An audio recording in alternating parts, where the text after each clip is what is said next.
क्या कोई गांजा, भांग, धतूरे, अफीम, चरस, गुटखा या जर्दे का नशा कर अपने दुखों से छुटकारा पा सकता है? क्या कोई बीड़ी, सिगरेट, शराब या इसी तरह के नशे को अपनाकर सच्चे सुख की कामना कर सकता है? क्या कोई अपने प्रेमी, पति, पत्नी, माँ, बाप, भाई, बहन अथवा पुत्र या पुत्री के नशे में मस्त होकर जीवन में सुखी हो सकता है?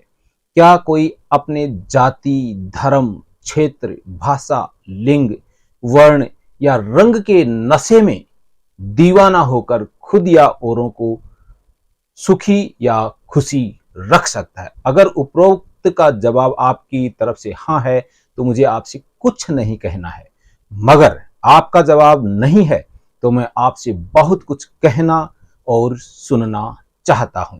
क्योंकि आपका जवाब नहीं में है, अतः आपका ध्यान आकर्षित करना चाहूंगा भारत में बढ़ रहे धार्मिक नशे और उन्माद की तरफ। क्या धर्मनिरपेक्ष भारत देश किसी भी हिंदू, मुस्लिम, सिख आदि के धार्मिक नशों में जीने वाले लोगों द्वारा किसी भी प्रकार का लाभ मिल सकता है? कृपया हाँ या नहीं कमेंट बॉक्स में अवश्य लिखें। क्या किसी गांव में किसी जाति या समुदाय की बहुलता हो और वह समुदाय उस बहुलता का ढोल पीटने लगे और दूसरे समुदायों या जातियों से नफरत करने लगे और नफरत फैलाने लगे, तो क्या उस गांव का विकास बढ़िया हो सकता है या फिर बिना आपस में नफरत किए एक दूसरे समुदाय या जाति का सहयोग करते हुए उससे अधिक विकास होगा? इसी तरह क्या हम अपने घर में आपस में किसी भाई के परिवार में सदस्यों की संख्या ज्यादा हो तो क्या उस परिवार की शान उस अधिक सदस्य संख्या वाले भाई के नाम से ही बढ़ पाएगी, अथवा सभी भाई एक दूसरे को सहयोग करते हुए एक दूसरे के नाम व काम से आगे बढ़ें, तब उनका सुख, समृद्धि, शांति व खुशहाली ज्यादा बढ़ेगी? या फिर क्या कोई व्यक्ति या समूह है जो संख्या में तो कम है मगर अपने आप को बुद्धिमान कहता है या धनवान कहता है या बड़े पद या प्रतिष्ठा वाला है, वह कहे कि मैं इतने बड़े पद, इतनी प्रतिष्ठा या इतनी ज्यादा धन और दौलत का मालिक हूं और तुम मूर्ख, अज्ञानी, कंगले मेरी सेवा करो व गुलामी करो। मुझे भगवान ने तुम्हारे कल्याण के लिए भेजा है और तुम्हें केवल और केवल मेरी सेवा के लिए भेजा है। तुम कभी भी मेरे जैसे ज्ञानी या ध्यानी या पद या प्रतिष्ठा के हकदार नहीं हो सकते। क्या ऐसा व्यक्ति हमारा भला कर सकता है? यह सवाल मैं आप पर छोड़ता हूं।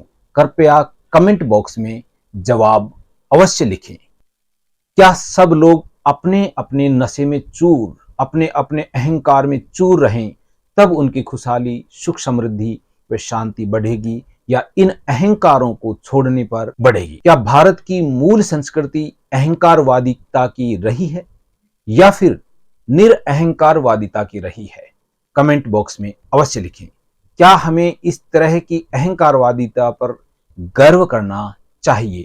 क्या भारत कभी इन्हीं मूल्यों पर विश्व गुरुत्व को प्राप्त हुआ या फिर समता, स्वतंत्रता, भाईचारे व हर व्यक्ति के मान, सम्मान व गरिमा के बल पर वसुधैव कुटुंबकम, क्या ये नफरत का था या प्रेम का था? हमें कौन से मूल्यों को जीवन में उतारना चाहिए? हर समय और हर काल में इन दिशा और दशाओं को तय करने व प्रशस्त करने का काम उस समाज के बुद्धिजीवियों का रहा है। इतिहास मानव समाज के उन्हीं बुद्धिजीवियों के उन कृत्यों की कहानी मात्र हैं। कुछ लोग भारत को हिंदू राष्ट्र की मांग कर रहे हैं, तो कुछ सिख राष्ट्र की, तो कुछ अन्य। जो लोग धर्म के क ख ग को भी नहीं जानते, वो लोग सड़कों पर उतरने की बात कर रहे हैं विशेष धर्म के नाम पर। क्या ऐसे अपढ़ और अज्ञानी लोग खुद को व औरों का भला कर पाएंगे? दुख की बात तो यह है कि हमारे द्वारा शक्ति प्रदत्त जिम्मेदार लोग भी इस नशे के शिकार हैं, मगर क्या जिनको हमने जिम्मेदारी सौंपी वो इस तरह नशे में धुत होकर चलने लगे तो जनता की जिम्मेदारी नहीं बनती है कि वह ऐसे लोगों को शक्तिहीन कर दे, उन लोगों को शक्ति प्रदान करे जो सच में धर्म और विज्ञान के मार्ग पर चलने वाले हैं, जो लोग मानव मानव में प्रेम और भाईचारे को बढ़ाने में विश्वास करते हैं, जो लोग समता, स्वतंत्रता, भाईचारा, हर व्यक्ति को बिना किसी जाति, धर्म, क्षेत्र, भाषा, वर्ण, रंग या लिंग के आधार पर भेदभाव किए। धर्म कोई हिंदू मुस्लिम नहीं, धर्म सच्चे मार्ग चलना है। सभी को आपस में मिलजुल कर एक दूसरे का साथ देते हुए हम सब प्रेम से रहें, यह धर्म है। ऐसे भारत व ऐसे मानव समाज का निर्माण करना चाहिए।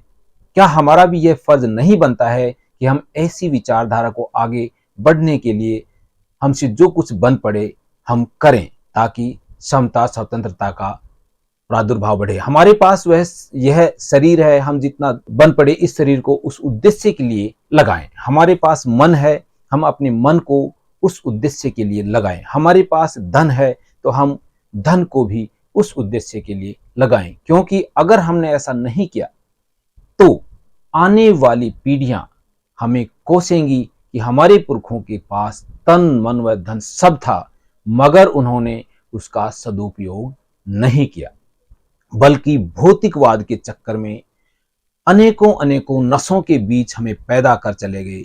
क्या हम इन सब बेसिर पैर के नसों के बीच हमारी आने